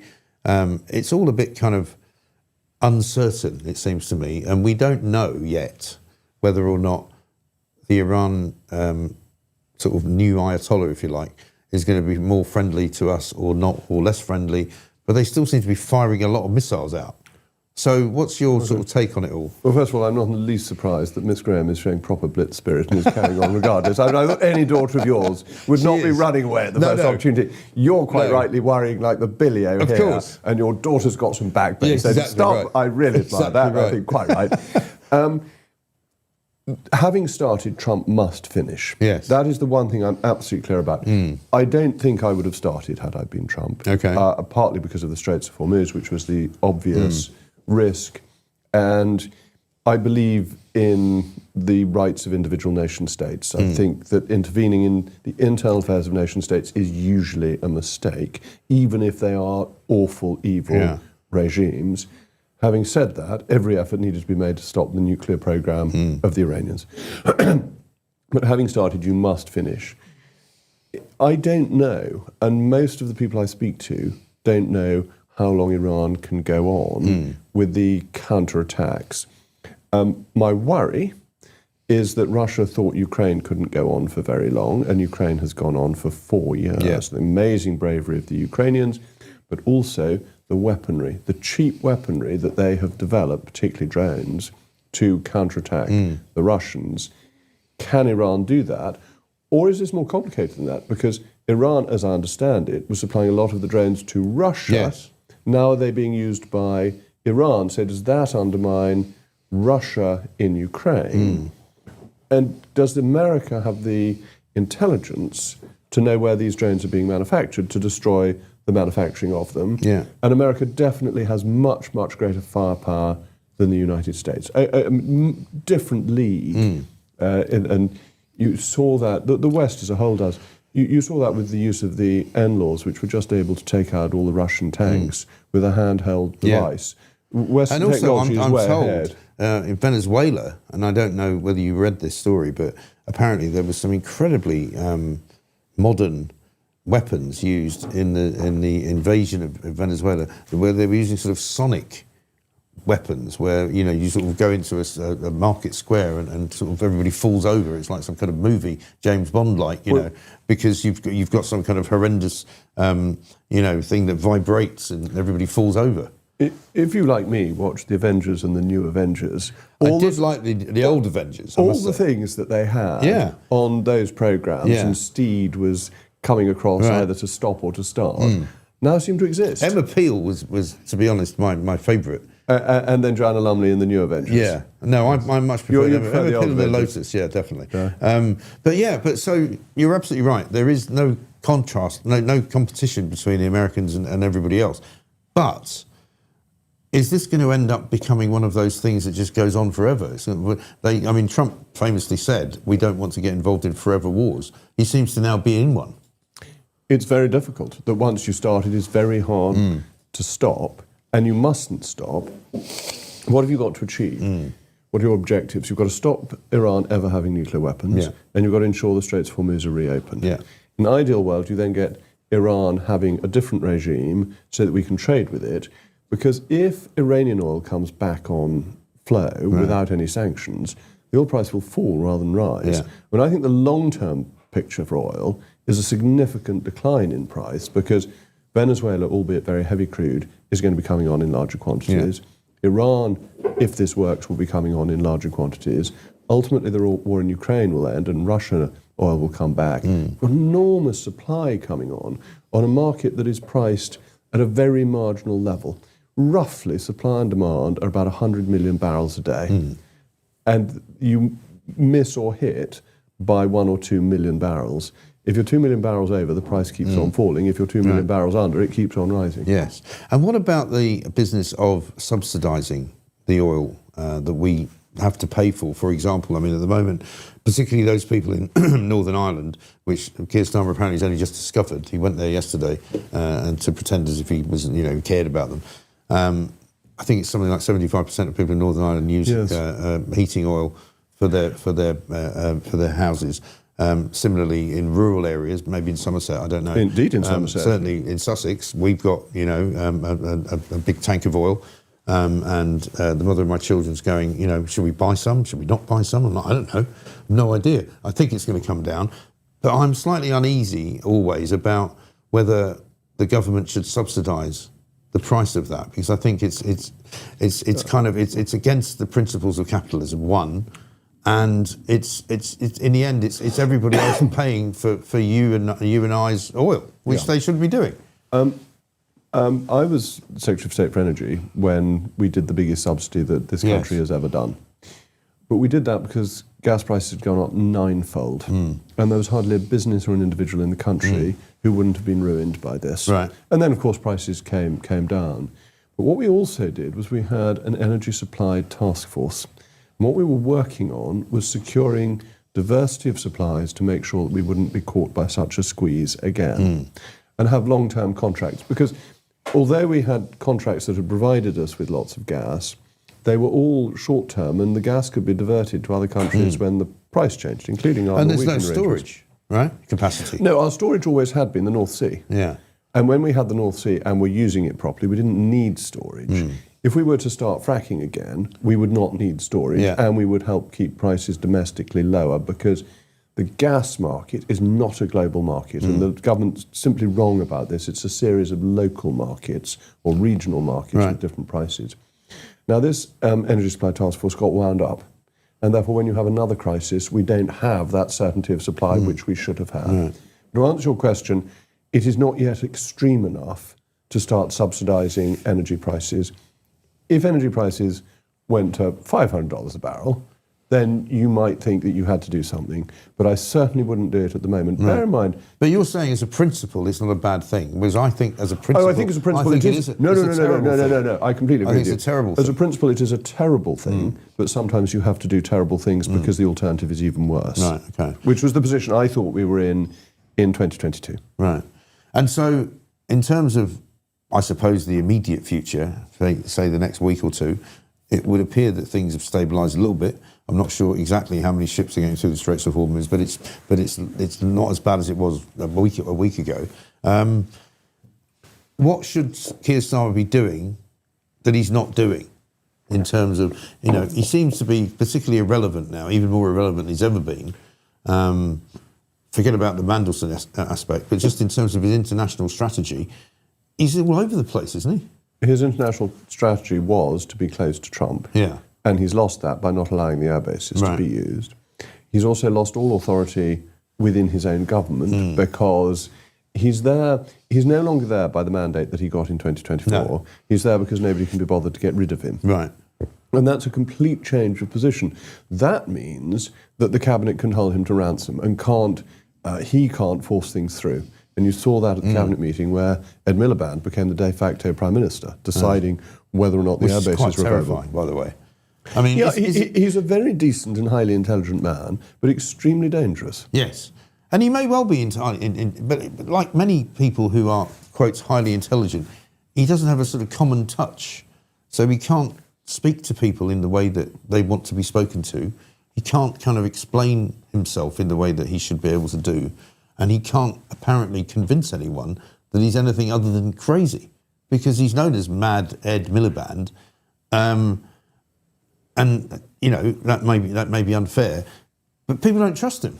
Well, his obsession with net zero is extremely expensive and is costing us tens into the hundreds of billions of pounds to prepare for something that nobody else in the world is doing. Right. And so it's a very, very bad and expensive policy. It's making the UK And now it's cold even and more poor. ridiculous, given what's happening in the Middle East and given what's happening to the oil prices and what's happening to the, you know, the gas markets and all the rest of it. You know, it appears to be a completely sort of wrong-headed obsession. We should and must use our own resources. We must use the North Sea, and we must use shale gas. We must frack. We do actually frack in this country. Oh, do we? Yeah, we do. I met a company that wanted to frack, and it was really interesting. They have a license to frack for oil at a near surface level, but they can't go really deep and frack for gas, even though the fracking at the higher level causes more earth movements than fracking at the lower level. And so who's given them the licence to frack at the higher level? His Majesty's government. I mean, these licenses have been around for years.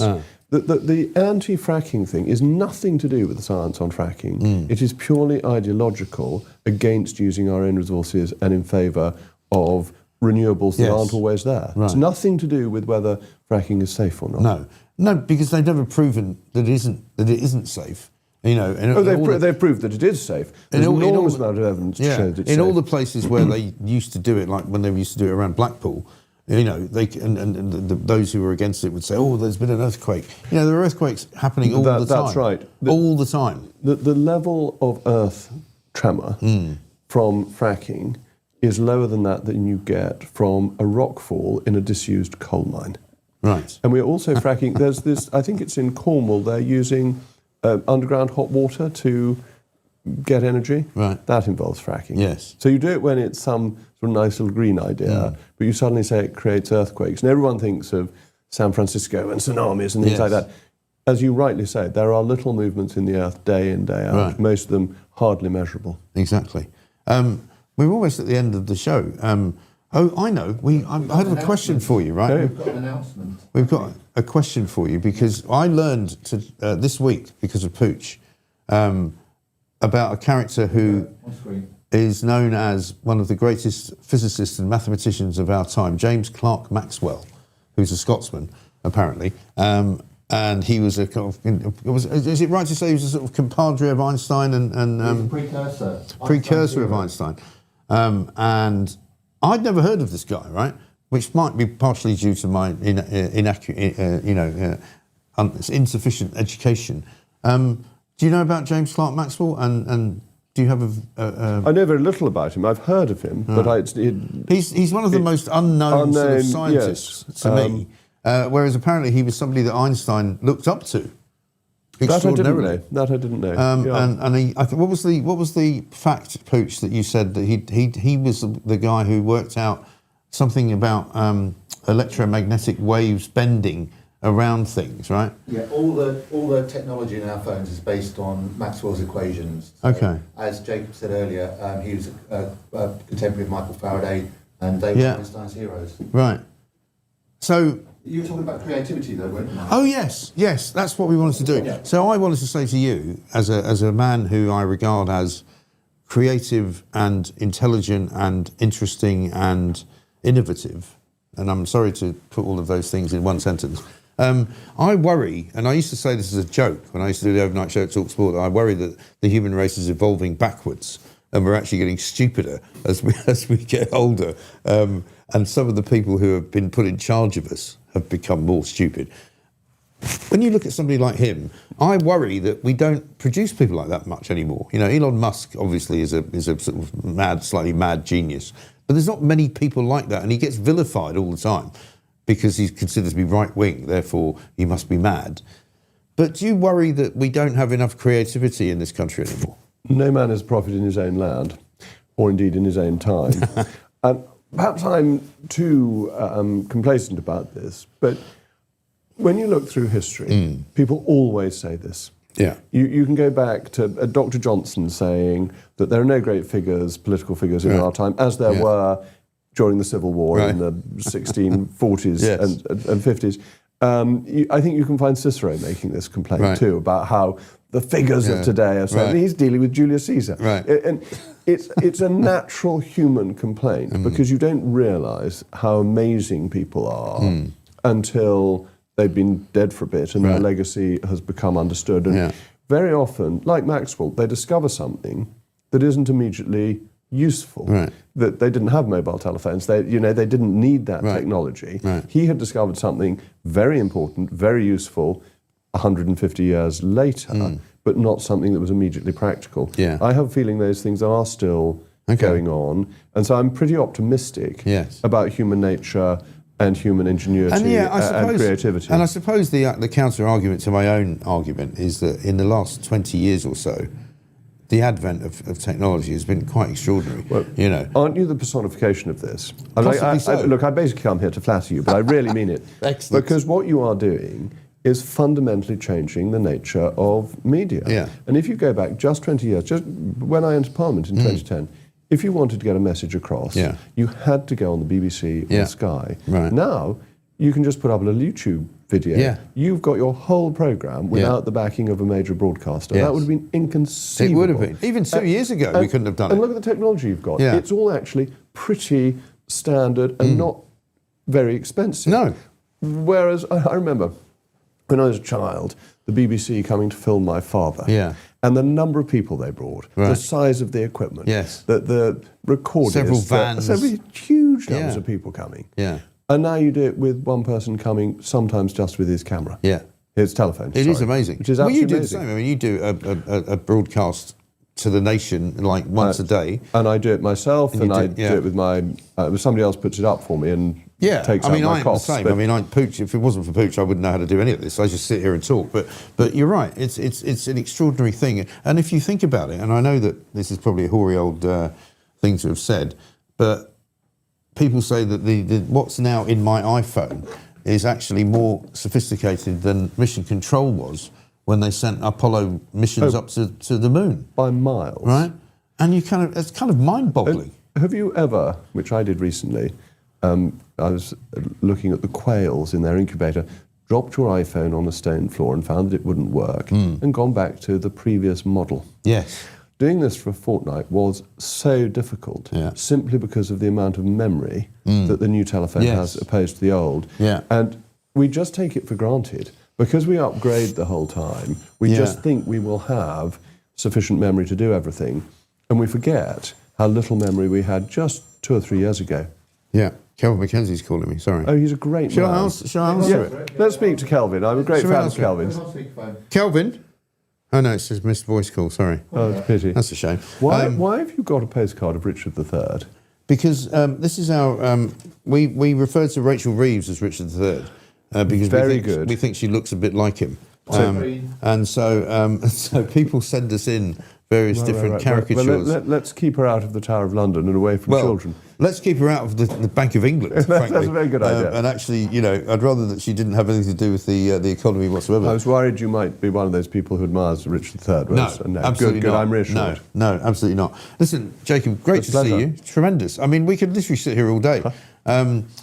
I'll ask you one final question about, this is the piece that I was slightly concerned about that I saw in the Times about printed food. 3D, I don't understand, we're talking about technology, I don't understand 3D printers. I don't understand how they could possibly produce food. Do you understand 3D printers? I went to see an amazing company just outside my old constituency, just into Bristol, that does 3D printing of metal. And to watch that happening and see how they could do it and the precision of it was really remarkable. And the quality you get from 3D printing as opposed to moulding for metals is again, you just get that precision that you can't get otherwise. So I sort of understand how it works. I've seen it being done. This again kind of feeds into an argument against my earlier comment about creativity, because 3D printers are incredibly creative. They are. It sounds disgusting when it comes to food. But but then there's all this stuff about making nutritious food out of dead flies and stuff like that. I don't really want that. I like my roast beef and Yorkshire pudding made in the traditional way. I mean, I'm ahead of the curve here because when I lived in New York back in the 80s, I was invited once to the New York Etymological Society's annual dinner, which was basically a sort of barbecue in a brownstone building out the back with sort of fried crickets and mealworm pate and stuff. And it was actually all right. It tasted okay, but you wouldn't want to live on it. No, you wouldn't. No. And I didn't feel particularly empowered, physically having eaten it. I just remember getting in a cab on the way home, going, actually, I think I'm going to go into the bar and have a few beers to get rid of the taste. But it is interesting that these things will happen. Yeah. And they'll be very popular, as some of the things, as Bird's Angel Delight was popular in the 70s and Smash. Do you remember all the wonderful adverts for Smash? Yes. Why do people on Earth have such long arms? Because they're always carrying potatoes. For mash, get smash. And when these things, I love old advertisements. I show them to my children who think it, anyway, never mind. It's a slight side thing. When these new foods come out, they become very popular because they are new. Yeah. And then a few years later, people realise they're actually disgusting. Right. And they stop eating them, they go you've now got it in my head now, because I remember the one that they had when they would sit around and they go, and then they smash them all to bits. Yes. And you're going, what? It's so funny. Brilliant. It is funny. Adverts when we were younger were much better than adverts now. They were funny and clever. And again, when I was in newspapers, you had people who worked in advertising agencies, like the Satchys and various others, Tim Bell. These were brilliant people. Yes. And they came up with this, and they, of course, politically speaking, they came up with some great political ads as well. And that all seems to have gone now, because there are no advertising agencies as far as I can tell. Well, and also regulations. Everything's regulated out of existence, so you can't say jolly things, which we can. It's the great thing about this channel. We can say Guinness is good for you. We can. And not have a little announcement about sensible drinking. No. It's wonderful. Exactly right. Proper free speech. Please gamble, what's the phrase they say? Please gamble responsibly. No, how about you gamble irresponsibly, actually? Yes. Because everybody's been at Cheltenham this week, probably gambling irresponsibly. And they've been having well of time. Getting up to all sorts of nonsense. They don't. I'm slightly less keen on gambling because I saw with constituents how it could ruin lives. Actually. Oh, it can. But second, anything to excess. But again, you are technically speaking, I would imagine, a relatively free-flowing sort of conservative person, and therefore, I'm sorry to say this, but if you can't handle gambling, don't do it. And if you get into trouble, that's your own fault, isn't it? Yes. It's not for me to sort of rescue you. I'm slightly dubious about the gambling companies and the way they behave. I had a constituent who put himself on the banned list for gambling. Right. And so he left North East Somerset and went, I think, to Southampton, placed a bet there. They accepted the bet. Right. And when he lost, they took his money. When he won, they said, oh, no, you can't have your winnings because you're on the banned list for the game. Hey, what? So that's not good. That's not good. No. So I think the gambling companies are not quite as straightforward. I'm sure, that's my big worry, actually. I'm sure that's right. And you're right. And they should behave better. Anyway, listen, what an extraordinary show. We can't go on and on all day, can we? We could, but we can't. But this is the other thing, right? When I was at Talk, and we go, get out, you've got to go to the news at 9:30. And I'd have to we would stop 9 minutes ago. You've got AI news. We've got AI news, and we've also got the guy doing it is called Edward Hughes, of course, which is obviously a play on news. Yes. No, it doesn't just rhyme with Hughes. It's Hugh Edwards backwards, and we've already told him that he's not allowed to send any messages. On your last trip, did you discover what the Earth people eat? They eat a great many of these. They peel them with their metal knives, boil them for 20 of their minutes. Then they smash them all to bits. And then they smash them all to bits. Brilliant. And then they laugh in that very funny way. Fantastic. Amazing. Jacob, so good to see you. Thank you so much for popping in. We must do this again. Susan Hall is with us now. She's the former Conservative leader, of course, of the Conservatives in the London Assembly. A thorn in the side, I'm happy to say, of that ghastly man, Sadiq Khan. And, Susan, great to see you. Welcome to the new show, because we haven't been able to get you on before. No, well, it's really good to see, and it's good to see you doing so well, Mike. I'm really pleased for you. Thank And you I very agree much. with Robert about the herons, because I've also got a pond, and the thought of herons near our ponds is not a good thing. So, anyway. No, I accept. But you see, the great thing about people on the right side of politics is that we can actually indulge each other and have a difference of opinion without, kind of wanting to get each other arrested or, shut down or told to shut up. You are actually allowed to disagree with me, and I won't go, well, that's it then. I'm not talking to you. We've got obviously these huge, and funnily enough, I was talking about you the other day to somebody who was singing your praises. I'm not going to tell you who it was because I don't want to embarrass them. But we've got these new elections coming up in May. I'm assuming London Assembly and or Sadiq Khan are not up for grabs on this one, are they? No, we're not. We've got another 2 years. It's 2 years since I stood for mayor, Mike. It seems like a lot longer than that. It does, doesn't it? Yeah. Yeah. So we've got Sadiq Khan for the next 2 years. Please God, he will be replaced after that. Well, that would be nice, wouldn't it? And what do you think of the state of politics in London? Because we've got Layla Cunningham, who's going to run for reform. I don't know who the Conservatives will put up. Are you saying that might not happen?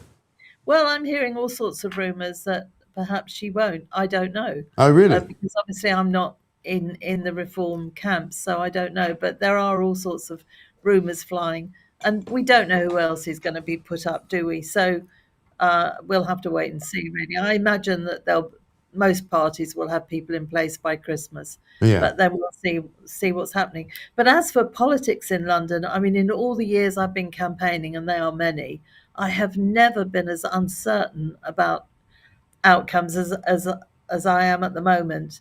We're hearing that there's lots of Greens and lots of reform out there, but I've been knocking on doors whether people just aren't telling us. I just don't know. It's wild at the moment. Nobody knows what's going to happen. Yeah. And I mean, the state of the Conservative Party is such that, as you just heard Robert Jenrick say, it looks like a dead party. You've been a member of the Conservative Party for many, many years, and you've been a very significant part of it in London. Do you worry that it's a sort of existential problem now for the Tories, that, no matter how Kemi Badenoch might look, and no matter how better she might sound at Prime Minister's questions, the Tories are kind of dead in the water? No, Mike, we're really not dead. If you belong to the associations, we're not dead, and we're really quite excited about going forward.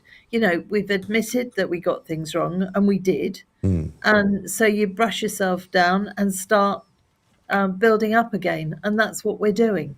If you look at the Green Party, I mean, the Greens, they were the hug-a-tree, happy sort of environmental folk who lots of us didn't agree with their policies, but they weren't dangerous. Now, I'm sorry, after the meeting we had on Thursday, when one of the assembly members, the Green assembly members, actually turned around and said that you can more or less do anything in civil unrest as long as you agree with the cause. Right. Well, we shouldn't be daubing Winston Churchill's statue with Gaza and God knows what else. And I'm sorry, I was absolutely astonished at what she said last week.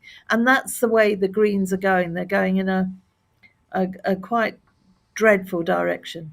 But shouldn't we be worried about that? Should we not kind of, look at that and say, that's not normal behaviour? Because, as you say, the Greens' policy on most things is completely nuts, right? They want to legalise all drugs. They want to legalise brothels, prostitution. They want to make it illegal for you to have a dog unless you've got a licence for it, and they don't like certain dogs. Pandering to the Muslim community. They don't want you to be able to eat meat willy-nilly. They want you to have to sort of, account for why you want to do that. They want open borders. They don't believe in having any kind of nuclear deterrent. I mean, I can't believe that so many young people, for example, actually like what they're saying. I can't believe it either. The Greens before, I've always had a slight affection for, because, we must look after our environment. There is no question about that. But the way they're going now is literally frightening me to death, because they are so dangerous. Yeah. And, I cannot believe Conservatives that believe in what we do could ever go over to Greens, because they're not the environmentalists. They hardly talk about the environment. They talk about Gaza. Everything is about Gaza and Gaza flags everywhere, daubing Gaza on Winston Churchill's statue. It's absolutely outrageous. And for them to justify it because, if they're fighting for a cause they believe in, then they can do what the hell they like. No, they damn well can't. I feel so strongly about this. Yes, and you're right too. But is there anyone else in the Tory party who talks like you do? Because you're very strong this morning on the existence of the Tory party, the continued importance of the Tory party. But I don't hear that really from many Tory MPs. I mean, I don't get Tory MPs coming onto this show telling me, we're full of remorse, we're ready to fight back, we're going to form ourselves into the next government. They're a lot of them seem to be in kind of denial of where they are. No, to be honest, I don't think they're in denial. I think we've said sorry. We've said we've got it wrong. And you could, at some point, you have to stop saying that. And we're actually doing a lot of work. If you look at Kemi, she is leading from the front, and that's where true leaders should lead from. She has said sorry. We are now looking at other policies, and no policy is coming out without it being looked at. I mean, just look at the U-turns from this Labour government. I think we're on 16, 17, maybe more. Some of the U-turns, thank God they've done, but actually you should think of policy through properly. People go on about us being in charge for 14 years. Yeah. Well, they were in opposition for 14 years. If I had years to work out what I'd do to make the world better, or certainly Britain, because that's all I'm worried about, Britain, then they should have been able to have come in with thought out policies, with costed policies. Instead of that, they've come in and it's more or less, oh, what do we do now? And of course, they then think of a quick policy and then they have to U-turn. Well, the markets don't know what's going on. Us as just normal people, Mike, don't know what's going on. Sir Keir Starmer mentioned something one day, then suddenly it's into law, or they're thinking of it going into law, and then the next minute it's pulled. It's because it hasn't been thought out properly. The national insurance hike on employers was the most ridiculous thing they could ever have done, because they kept saying, we're going to aim for growth. Great. I was pleased about that, because we've really got to grow the economy. And then the first thing you hear is that they're going to up national insurance for employers. All that does, and I've employed people for over 40 years, all that does is make people think, right, I cannot afford people at the lower end very often, who you're going to have to nurture and train and do all the work with. If their basic wage goes up, the national insurance contributions for you as an employer goes up, you may as well employ somebody that's got experience. And that means our poor youngsters don't get experience because nobody will give them a chance at the beginning.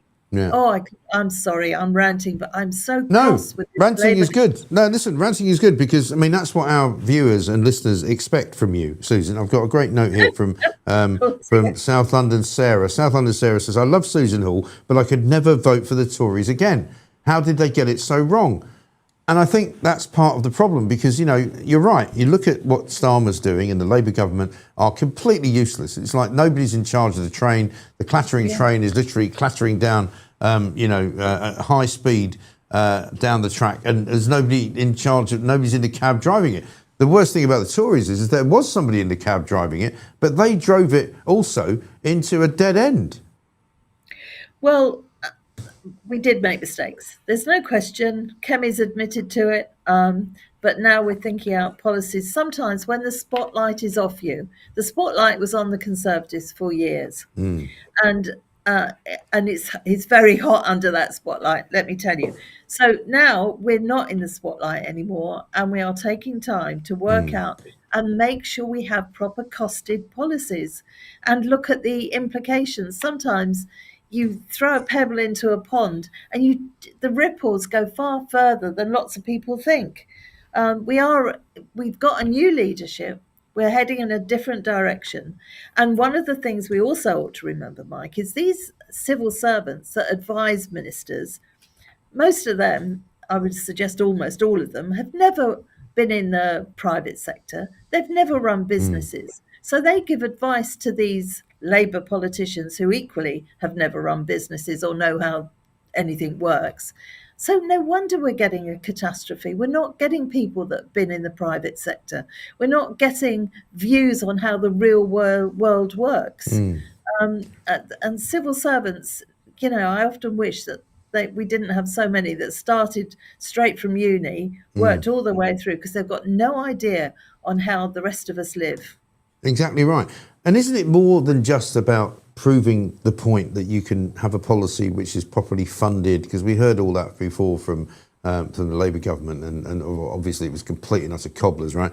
But, I worry that the Conservatives went wrong because they started following things like net zero and things that I know that you personally don't agree with, but you sort of have to go along with because it's saying, government policy. Net zero, the kind of open borders policy, the migration policy, the kind of, Boris wave where he said, it's going to be great, we're going to get all these kids coming in to study here and then they're all going to learn and make universities rich, then they're all going to go home. Well, they didn't go home, they came here because they wanted to stay here and they're still here and they're all on benefits. And, and the Tory party lost its way, for me, somewhere around about 2015, when they decided that immigration, net zero and welfare was the three things they were going to concentrate on. Completely wrong.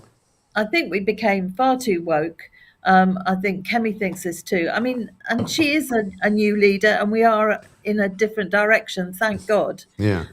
I agree with you. I think we're far too woke. We should have absolutely clamped down on our borders. I mean, most of us voted to come out of the EU because we wanted to protect our borders. We wanted to make our own decisions. That's why I voted for Brexit. But it got worse. Well, I certainly accept things are not good. And with the other thing we've got to look at is we did have the war in Ukraine. We've had all sorts of grenades thrown at us, but we should have stood firm. We didn't. We know where we've gone wrong, and Kemi is leading us out of that. And to that lovely lady that sent that kind message in, and forgive me, I think it was Sarah, but I've forgotten her name. Thank you very much. And I do hope we can prove to you and many others that we're heading in a different direction. We've got our conservative values back. And, we will rise up again. And absolutely. Okay. And if you're not going to do it, if you're not going to run, and I don't blame you for not doing it for all sorts of reasons against the ghastly Sadiq Khan, who's going to be the Conservative candidate, do you think, in the next London mayoral election? I don't know, Mike. I think they'll be looking at that after the locals. I just don't know. Okay. But he's got to be beaten. He's damaging our beautiful city so badly. He should be funding the police service properly, and he is not. All of us want to feel safe, and those of us with children and grandchildren want our loved ones kept safe. And with the way that the police, the Metropolitan Police, is being depleting, that is going to get worse and worse. And he's a police and crime commissioner, but he doesn't take that seriously at all. No. There's so many things that need changing. You hear me rant on anyway, and I'm sorry about that. Listen, if it was up to me, he'd be going through Traitors Gate and into the Tower of London for the rest of his life. In the in the Prince's Tower. Sorry, he makes me he upsets me so much I start sneezing when I talk about him. Anyway, listen, Susan, great to see you. Now, listen, you're going to have to come in and see us here. We're in a very central part of London, which I'm not going to say exactly where because we don't want hordes of fans turning up. But we'd love to have you in. And Pooch, who's my producer and boss, says, wants to ask you a question. Do you like dogs? Because we always finish the show with a little video about dogs. Pooch is Pooch. I absolutely love dogs. Do you? I really love dogs. All right, well, have a look at this before you go. Check it out.